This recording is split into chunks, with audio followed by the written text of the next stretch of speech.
Hi, I'm Natalia from The Ever, and tonight we have a very special guest, Tarna Batelman. And I'm here with our writer, Avery P., who interviewed Tarna.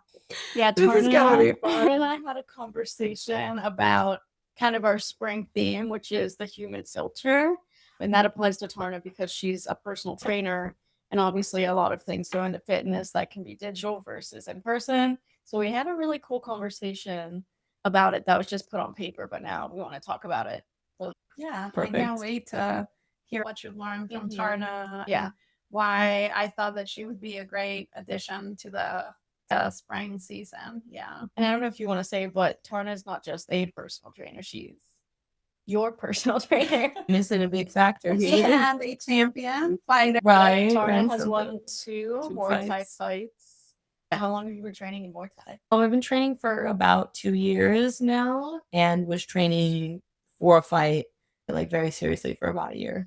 Cool. So I started getting into fitness a little bit before COVID started. And then once I realized like how it changed my own life, I really just dove headfirst into it and really wanted to give what it gave me to other people.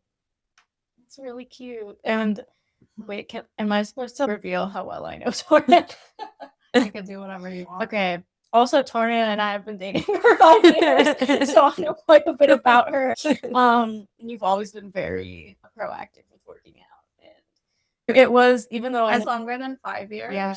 Like since you started working out. Oh, When I met Avery, I was getting into fitness at the same time. And of course, I worked out before then, played sports, but I had never like really been into it, especially not into weightlifting specifically. What made you want to get into it? So What do you think was like?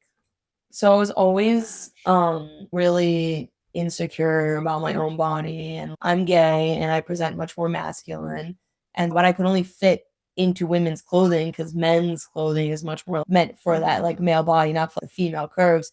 And then I get into weightlifting and my body starts to transform, and I was like, oh my god, this is insane. This is literally what I've always wanted to feel like in clothing. And from there, just spiraled into actually just liking things about fitness and being into how one becomes an athlete or how one should eat to be healthy. So at first it just started like aesthetics, and then it shifted to more like healthy lifestyle. And especially ever since starting to work at the JCC, which is a gym that I work at. Which is where I work out. And then once I started working there, I really started getting into health-oriented fitness. all right. Should we talk about some questions? Yes. All right. Perfect. So you spent some time training online before returning to in-person work. I know that you actually started personal training as all online. So what prompted you to start training in person? So I was working online for a while and I liked it. But what's really hard about it is that you have to constantly sell yourself. And when you are trying to sell yourself, even if you are trying to do it with the best intentions, you're never going to make enough money unless you have some kind of wow factor or something that draws people in. So I was making TikToks for a while, but it all felt so fake. And like I was just trying to sell a persona and I just hated it. I was so over it. And so I started working in my first gym. And immediately I was like, oh my God, I cannot believe what I was missing out on. Being able to actually see your clients every single day or every single session that they come in, it's a totally different experience. You can watch everything they do, you can be their motivator. So it's a much different experience. And online is just missing that human connection. Even if you are doing like a Zoom session, it still doesn't feel the same. Yeah. If you've ever had an in-person trainer, like someone's literally sitting there, you feel like you have to do every rep, you feel like you have to go to whatever your max is. Yeah, and at least for me, so I graduated physical therapy from the JCC, and the only condition that my physical therapist said is that you have to get a personal trainer at the JCC so I can monitor your progress, and that person is going to guide you into preventing your back, which was the area that I was working on, from relapsing. So that's when I met Tarna, and that's when Tarna has been paramount in this whole human filter level where she can modify the exercises that we're doing depending on how I'm feeling. Like some Right. days I'm like, go for it, I got Right. it, I have no problem. And then some days it's Yeah. so in an app, a video program, what Yeah. would a person like me do? Right. There's just I would get injured Like, over and over again. If Yeah. you've ever used any type of workout app, especially one that AI builds or that is there automatically, like, how do you, as someone who's not a fitness professional, know, oh, my back hurts doing this? There could be an exercise that's just this different that would be perfect for you, but you just never know because no one's there to like actually see you and what's Right. happening. Absolutely. Yeah, that was the next question, kind of saying, what does your physical presence allow you to notice in your clients that on an app you wouldn't be able to capture? So, form and different kinds of workouts, but I think also touching on just even like your client's mood for that day or how they're doing seems to have an impact on that. Yeah, the client's mode is really such a thing that you can't get when you're training someone online. So when you're training someone online, usually what happens is I write someone a program, they see the program that I've written them, they go through it on their own. Usually not a video call, that's almost in person. But real online training is I write a program, they do it. When I'm in person with that person, if they walk in and they're ecstatic and they're going through their workouts like this, I might bump those weights up a little bit more than I, plan to bump them up. If they walk in and their form is sloppy, they're complaining that they didn't sleep so good last night, they are clearly in some kind of mood, but want don't want to act like it's affecting their workout. I will secretly make it their workout easier so they could still walk away from that workout feeling good and feeling like they've accomplished it. No app is going to do that or be Yeah. able to Never make people like noticed that. that. Yeah, I Never know. noticed. Yeah. Because if you walk in and you're having a bad mood, I'm like, Yeah, and that kind of we can talk about that a little bit more with the next question, which is kind of flipping it and asking where technology actually does help in fitness. But then where do you think it kind of makes more sense to go with your own intuition and go with what you're seeing with the client? So I guess first, what are some things you actually like about using technology in fitness? I have a lot of clients who need to monitor their heart rate. So if they have a watch that monitors their heart rate, because if they're like, especially with older people, if their heart rate's getting up there, they might not think they need to lay off, but they definitely do. Or if they're on some kind of beta blockers or heart medication. Maybe like training for running if you're starting to Yes, run. people who are running, heart rate, really important to monitor your heart rate when you're running. When we talked the other day, you talked a little bit about how technology does help with tracking your own progress. I have my notes out app for every single client, and I am writing down every single weight they do. If they did one more on their right than their left, I'm writing that down because it's all really important in weightlifting. If their last rep was a half rep, I'm writing down a half. If it was 0.75 reps, I'm writing down 0.75. It's very important. Yeah. And it's good for people to track on their own too. Because I think, but something we also talked about that I think is important to say is not everyone can afford a personal trainer. So some technology gives people access to resources that otherwise they wouldn't be able to have. Absolutely. It's not like having an online trainer, an online program, or even AI. Me and her both actually use either AI or already written program for our runs.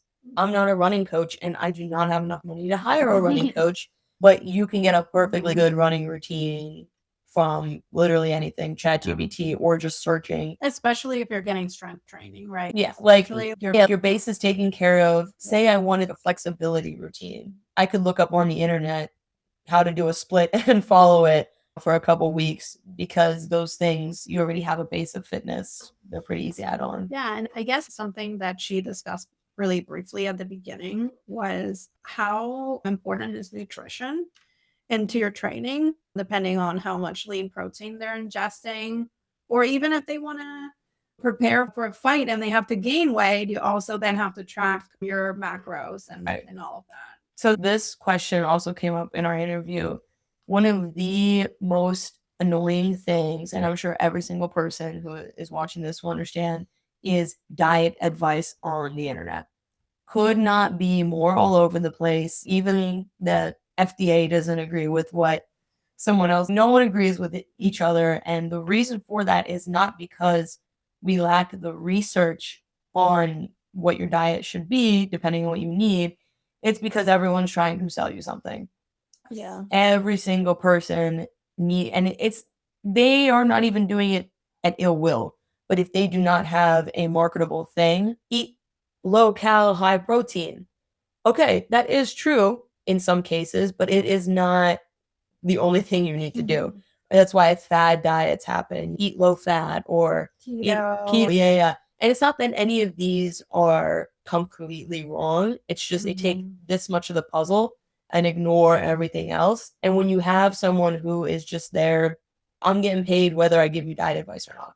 So I will give you exactly what I know and what I read in a textbook. And every single time I learn something new, I will come and I will tell you if whatever I learned before was wrong. So you're certified in nutrition. So I'm certified in sports nutrition. Sports nutrition Does not go over.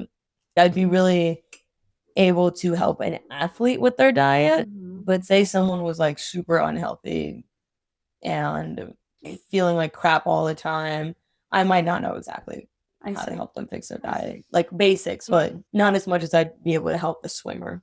I see. Yeah. Yeah, we can go into talking about kind of internet culture with fitness. Like you talked about. Yeah. And we were talking about how clients often arrive to their sessions really overwhelmed, whether that be by their workout advice, trends, or expectations that are set on the internet. So how do you help filter what actually matters for your clients in their own lives? And we talked a little bit about how it was frustrating for you to market yourself on the internet and how people do that by taking one piece of information that's not wrong. They just make it emotional to sell themselves. And we talked a little bit about when CrossFit was a big fad. Do you want to talk a little bit about CrossFit? Maybe not necessarily honing in on CrossFit is terrible because we know that's not true, but maybe you could use that as an example to explain what you mean by taking a piece and making it. So CrossFit's a perfect example. There was maybe 7-8 years ago, there was this huge push for CrossFit. Everyone was obsessed with CrossFit. I lived in a small town with nothing in the town besides a grocery store, and there was a CrossFit gym in this town. People were so obsessed with CrossFit. Meanwhile, CrossFit is one of the most dangerous weightlifting activities that a beginner weightlifter can do. Like, all it is taking heavy weights and swinging it places and jumping and swinging yourself. And like, people loved it because it just, this little tiny piece of the puzzle blew up. Oh, you need to weightlift. Oh, CrossFit is weightlifting. Oh, it's also calorie burning. Oh, it's all these things. Oh, perfect, CrossFit. And doing CrossFit is literally more dangerous than like probably. Yeah. It's such a high risk for injury for people who are not trained for it. If you're trained for it, it's like CrossFit's whatever. What do you consider be trained for it? So say you learn how to do a kettlebell swing, you learn how to do a muscle up, and you learn how to do a 36-inch box jump, you are probably ready to do CrossFit. But people will not even know how to do a push-up, slow and controlled, and they'll try to do a clapping. Like, and trying CrossFit is like taking all these crazy things and putting them together, and it's such a good workout if you are not a beginner. I see. But if you're a beginner, it's like, I'm sure someone will be watching this being like, I hurt myself in a CrossFit class. So I feel like since you're in person with your clients and not trying to sell yourself online, you're able to filter out a lot of the misconceptions that you see on the internet. And do a lot of your clients come to you with this idea in their head, and you're kind of helping them unlearn what's the end all be all? I work with a lot of women that were raised to think that weightlifting is bad, that women shouldn't weightlift, that it's all cardio. And you could probably attest to this. You're starting to see things on your social media pro weightlifting now. But even then, people still come in and they're like, I'm seeing it on social media, but is it really true? Do I actually have to build muscle? It's marketing is how we view beauty or being comfortable in our own skin that, triggers those things as well. Yeah. And to hear someone say, I studied to be here, and I promise you being here building muscle is going to be a billion times better than you up on that treadmill for an hour. And it really is life changing. I have a lot of clients who are in the 60 plus bracket, And when you're 60, if you weightlift for 3 years, you are now an intermediate weightlifter and you're only 60 and you are feeling healthier and younger than you were 3 years ago. And especially women, they don't do it. They're like, I go on my walk for 30 minutes a day. I'm good. And I'm like, I got my 10,000 steps, yeah, but I can't stand up from a chair. Right. I want to be able to stand up from a chair when I'm 70, Right. 80. no, it is so After hard. lift- how long have I been Like 2 weightlifting? years. Like 2 years. Yeah. And yeah, I mean, it takes a phenomenal amount of specified nutrition to build muscles Oh, yeah. in a crazy way. I almost sneak protein here when I can't Yeah. get enough.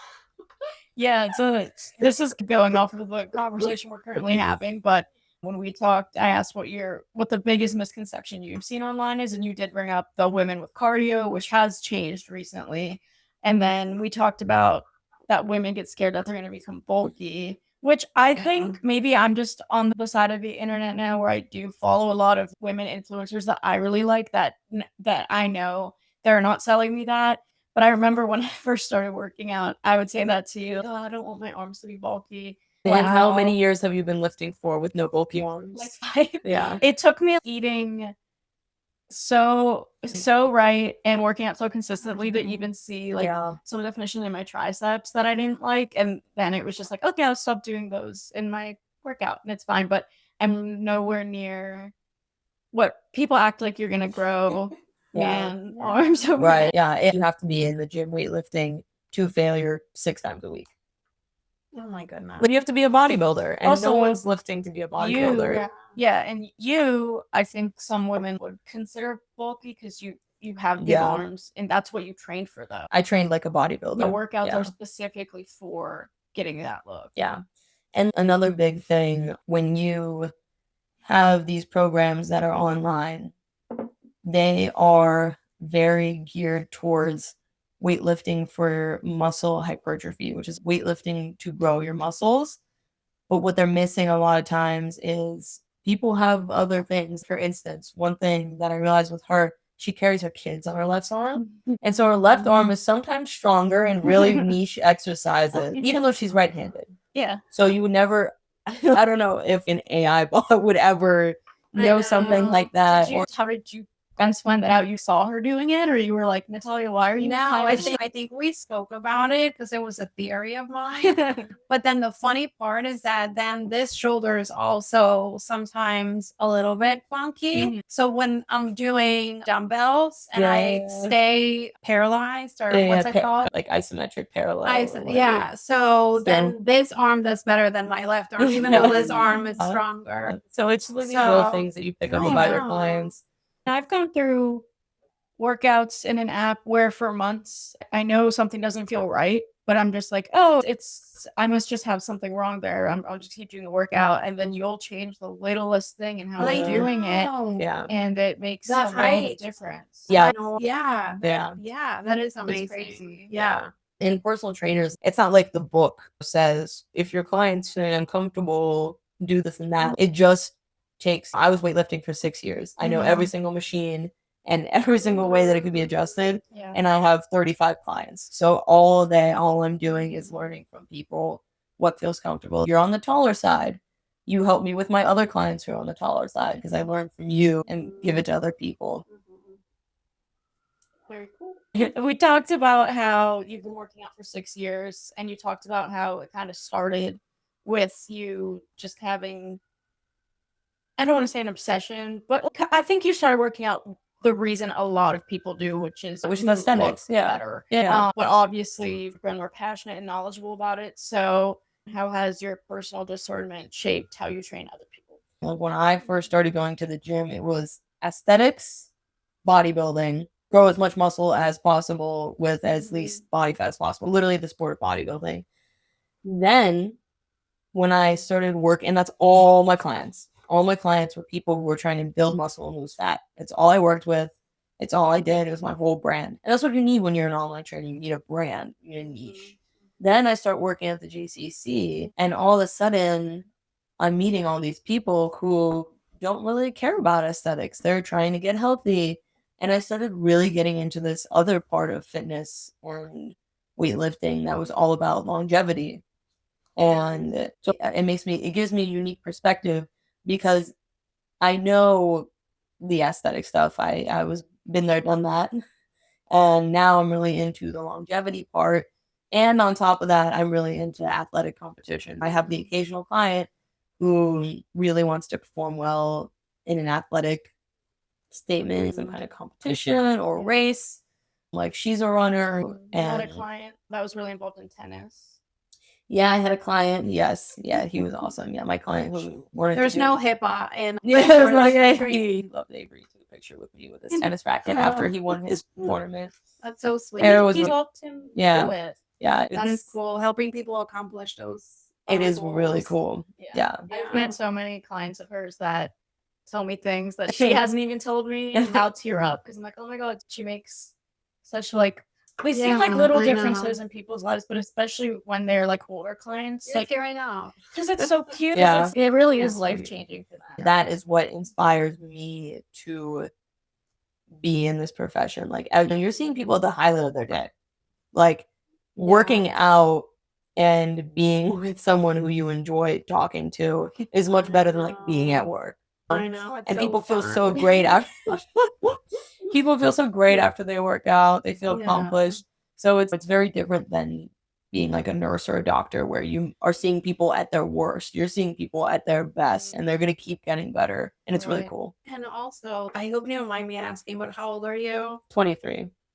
I cannot believe the level of discipline this Oh. 23-year-old person Beautiful. has. It is absolutely amazing to see you working so hard and have so many roles in your life at such a young age.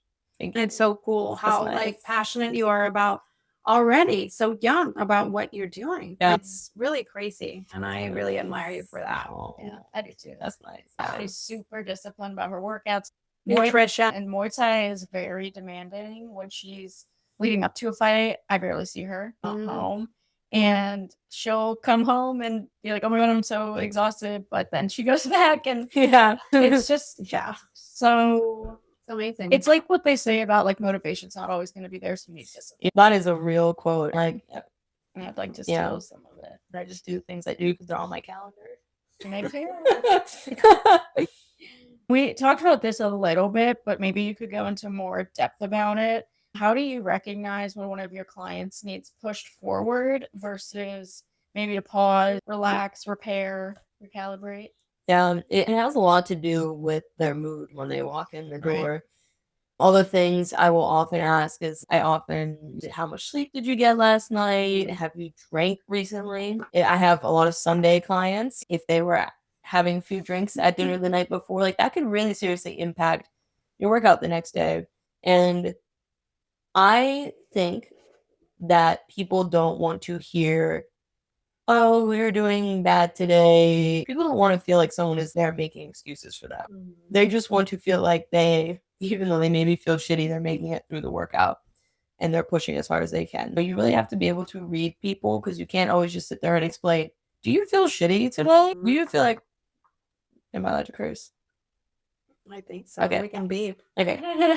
Do you feel like shit today? Oh, I'm gonna take weight off all your things. They're gonna be like, no, don't do that. Yeah. However, what they don't realize is they are putting themselves at risk of injury if they don't back off. And you're not gonna lose muscle if you back off one session. But people think they are, and let them think that they are doing it. Yeah. You're gonna be all suspicious now every time you come. What's my actual weight? What did I actually do last I week? like that really quick. Yeah. Oh, wait, what? She was Oh my God, I know. Yeah. I wanted to check the camera. But it's true, like you have to do those things. You have to read people's mood.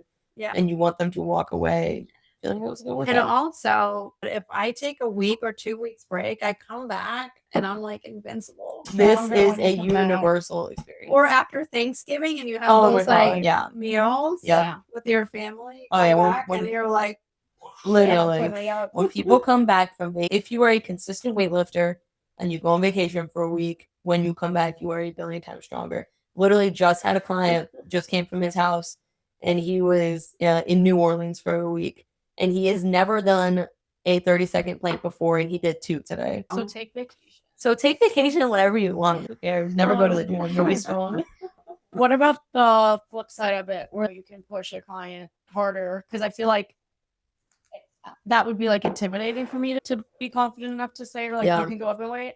But I feel like I spent years at the gym kind of stopping myself when I could have been going up more weight. And sometimes it's taken you seeing me work Yeah. out to be like, you need to go up 10 pounds. Yeah. Like, you are not Yeah. doing that to failure. Yet a client will do something with perfect form 12 times and they'll be like, it was really hard. I'm not ready to go up weight yet. And I'm like, I think you are. Some people, because it's supposed to be hard and it is hard. And some Yeah. exercises I know feel harder than others. And then they'll put that higher weight in their hands and they'll do it. And they're like, oh, okay, I can't do Yeah. it. And that kind of Um, goes back to like when we talked about just you being in the room is motivational for people, but not only just you being there, but to have your trainer say you can go up in weight. If someone you trust like that is telling you to do it, you're going to do it. Yeah. Meanwhile, if you were working up by yourself, you'd probably just stick to the same weight for much longer. You could definitely speak from experience. Like, how many times have I been like, are you ready to go up? And you go, and I go, like, I could just tell by that. Bulgarian. Split squats. I told her to stop putting those in my routine. Yeah. They literally make me sweat. They hurt so bad. Not when I started and now with a new weight. Yeah. I'm schwitzing. Yeah. They're the worst, but that's why they're also the best. Yeah. I know. But Mm. has she ever shown you a picture of what a glute really looks like? Like, I think we have yeah. to show Put it it on on the the podcast. I have shown Ava this ability. It is like when the crazy. bodybuilders have the striations in there. Even like an anatomical picture. Yeah, it does not look like what our butts look like. So that is an incredible thing to share here in relationship to the fake videos that you see on social media. Yes. Because you really think that if you do those squats, your butt's gonna look exactly like this person on the video. It's not. It And can't. she's It like can't. swearing me that it's Yeah. genetic. It's so almost much- all genetics. So yeah. your fat distributes in a certain way, and if you get lucky where it looks like that Yeah. perfect, Then you get lucky. graph, then you're lucky. I kid you not. There is a page in both my sports nutrition textbook and my personal training textbook that's literally just saying, unfortunately, you have to coach people also to love what their mama gave them. Like, there are things that you just cannot change about yourself and that you really shouldn't. Like, Yes. loving yourself and what your body looks like is, and if you have a healthy body, that's it. Sometimes that's all you need to do. You can I gain learned that the hard way, but it's many so people do. true. It is. Sometimes it's just It you is gotta so true. Being with you definitely like, not saying I do still get insecure, but I went Yeah. from kind of being like my only motivation to go to the gym is to have a flat stomach or have the perfect legs. And then learning more, first of all, I realized that if I want literally the ideal body, I probably need plastic surgery to have without it down to the spoonful every day. And I don't want to do that. No, it's ridiculous. Yeah, exactly. Yeah, it's ridiculous. But I have gone to the gym long enough that I know what is the best is feeling strong, just Mhm. feeling good. Yeah. That's the goal you should reach. And because then it just healthy mind, healthy Yeah, body. yeah. Yeah, so it's good to also let you guys know that no one is going to design a plan that's going to fool you. Right. Design plans that complement you, Yeah. that make you see and accept yourself Yeah. for who you are. Yeah, and that's also with like the Yeah. human filter. If you just say I'm a girl looking to lose some fat and grow my glutes, there are apps where you can put in all that information. They can probably give you a pretty good plan. But still, someone like you would know this workout's better for you because you're tall. This workout's better for you Yeah. because you're short, even if we have the same goals. Right. Yeah. No, seriously. And then that kind of goes into knowing your clients really well as well. So where would you say care fits into personal training? And I guess that question, we talked kind of less about the actual exercising, which we've talked a lot about, but just knowing your clients really well and the personal connections you've made. Did you expect to be as close with your clients as you are, or I don't think so. how this care? Yeah, I could have never predicted that. You'd be at. Yeah, I Natalia's mean, house like, doing- I'll have some of my clients will invite me over for dinner. Like, I've had Like a lot of my clients are going to be at our wedding one day. You definitely catch an invite to the wedding. Like, Oh, thank yeah, you. we literally spend 3 hours a week together. That's a lot of time to spend with I someone. know. Yeah. And you get, it is something that will never, I don't think, can ever be taken over by AI. One of my clients puts it really well. When you want an in-person trainer, you want a person. Some people don't want to work out with someone hovering over them and talking to them the whole time. Not everyone wants that. But someone who wants an in-person trainer wants a person. And that Yeah. I don't think That's is ever, irreplaceable. yeah, it's irreplaceable. And it's already expensive. Yeah. It's already an expensive thing to do. And Yeah, that's some not, people prioritize it. yeah, some people prioritize it. And It is if the you're- most important thing.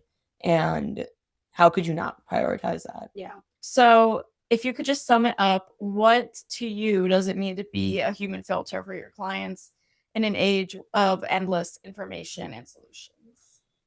I think that the most important thing about being a human filter for your clients is just taking all this insane mass input of media that people are seeing every day, whether it's from the news or if it's from, because think about it, at one point in time, the news was telling women not to weightlift. Whatever they are seeing, I just want people to be comfortable coming to me and being like, is that true? And sometimes I don't know the answer. If a diabetic comes to me and is, I saw that I was supposed to this and that, is that true to cure my type 1 diabetes? I don't know. And I love that I can say that because some people will say, whoa, I do know. Every single client teaches me something new that I never knew before because every new client is a new opportunity for me to do real research from people who are not trying to sell you anything. And that is what the human filter is. This is a day and age where everyone is trying to sell you something. Yeah, you said And with that, that you want your clients to only have to worry about hearing your voice instead of thousands of voices. yeah. And something else that you said when you're talking about things being sold is that in general, at the end of the day, fitness is science and science can be boring. The pathway to go for something like improving strength is very boring. It's like be consistent and do the same couple exercises. It could get you so far, you know? And I'm not training Olympic athletes. Olympic athletes need all these niche little tiny things to make them 1% better than their competitor. But the average person just needs to get stronger and live in a body that is able to lift a suitcase over their head, put it in the storage compartment, and get up off the toilet. But one thing I was going to say about going back real quick is this is something in Muay Thai that is very true. If you've ever done any kind of martial arts, every single coach, every single gym, every single whatever is going to have a slightly different way of either teaching something or a different opinion. Some people will say you should do this when you turn your foot, or some people say you don't turn your foot. The only way to succeed in most martial arts is you pick one person who that is your coach, and every single thing they say is true. Even if my coach tells me something and I'm like, yeah, and I'm like, I've seen so many things on the internet that just seem different, I'm going to listen to and if you listen to a billion different things, you're never going to improve. Right. And that's a little different than fitness, but that is Same what that thing reminded. happen with mentors. Yes, you just to just grow listen your to that. business or to strategize your business Right. or anything. And I think one thing that I would like to ask you before finishing would be if somebody's looking into deciding a plan to start changing their habits and making either new routine for fitness or weight training, what would be like the number one, if you have one thing to tell them, Yeah. what would that be? Loaded question. Okay, so someone who has never touched fitness before, Yes. or someone who has touched fitness, Journey. I would say I'm gonna pick two things. Okay. One, do not trust anyone who is selling a supplement. Okay, that is number one. If you go to someone's page, I don't care how famous they are, if they are selling a supplement, they are somehow a corporate sellout. Okay. And that doesn't mean that everything on their page is wrong, but don't trust that person low key. If I started selling supplements, you know something's up. Okay. Not the supplements are bad, but that's just like the number one way to tell that someone Yeah. is having some kind of fake gym persona. Like if they're willing to, because this is what happens when people sell supplements. This is why I say this.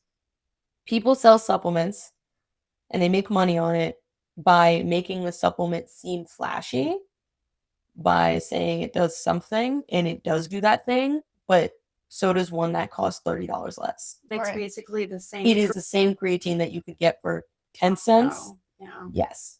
Yeah. Okay. So that's why people have already sold themselves Mhm. out to selling themselves. Yeah. Not that, and I'm not saying that those people are bad, but that's one way that I can They're identify. trying to make money. Which is not a bad thing. It's what they Yeah. have to do. But that's like number one way that you could already tell that they know how to get an agenda. Number two, what would I say to someone? This is a very generalized question. I would say if something seems boring, simple, and consistency is really the only thing you would need to succeed in it, that's probably right. If something seems very flashy and you have to memorize a billion things in order to do it and Or buy tons of equipment. buy tons of equipment, that is probably too flashy and unnecessary. So boring, No simple, supplements. repetitive. Yeah, probably good. Probably. Okay. Can I say something that might promote consumerism? Please. If you need to go buy yourself a gym outfit to get yourself in the gym and it makes you look good and feel good, you should do it. Yeah. Oh, yeah. I love to look good in the gym. It's like my fashion show. Yeah. Yeah, because if Like you buy tons of sneakers. feel Yeah, good, that's then you'll me. be I good. have a bunch. Look good. But feel that does Yeah, work. not over consumerism, obviously. Just a few staples that you know you're gonna feel good in. Or that it looks like they're not run out. Right. That it doesn't fresh. smell anymore. Right. That it looks like, Like sometimes you just want to like you're there. You want to look good while you're there. yeah. Yeah, I feel that. Yeah, that's great advice. So I think we are saying goodbye. Our time is up. Thank you, Tarna. You guys are so much welcome. for coming here. I will see Avery, you for Monday being morning. here.